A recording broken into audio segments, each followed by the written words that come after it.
If you need to test a single condition and do something based on if it is true or false, you can use the if function.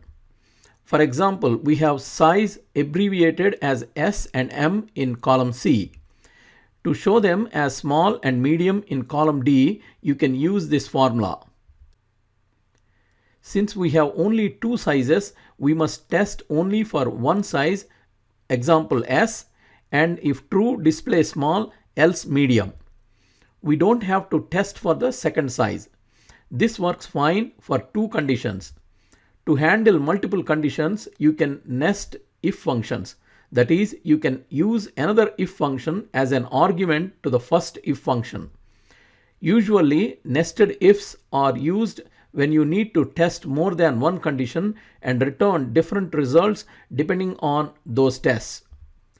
The syntax for nesting the if function is, this is equal to if then else statement.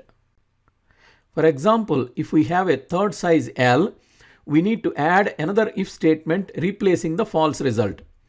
If we have a fourth size, add one more if condition. The number of if statements to add is number of conditions to test minus 1. This is called nested if since we are placing one if inside another.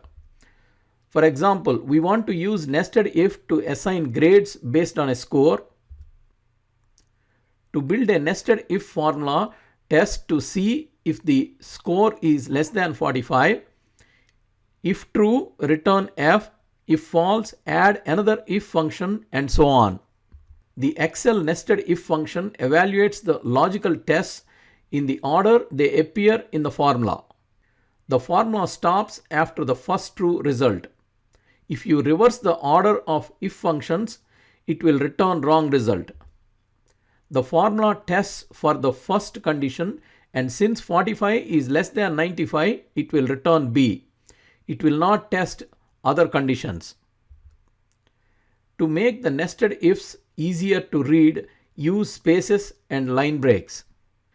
We can use nested if with OR conditions. For example, the student gets an A if he gets a score of more than 95 in Math 1 or Math 2 and so on. You can use this formula. We can use nested if with AND conditions. For example, the student gets an A if he gets a score of more than 95 in Math 1 and Math 2 and so on. You can use this formula. Instead of the nested if, you can use the IFS function. It is much easier to read in case of several conditions.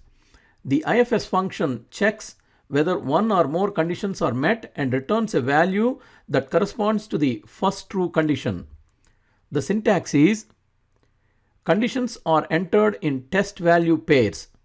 Each test represents a logical test that returns true or false, and the value that follows will be returned when the result is true. The value after the first test to return true will be returned by the IFS function. For example, use this formula to find the grade based on the score. If no logical tests return true, IFS will return the pound NA error. For example, in this formula, all the tests return false. The IFS function does not have a built-in default value to use when all conditions are false. To provide a default value, you can enter true as a final test followed by a value to use as a default.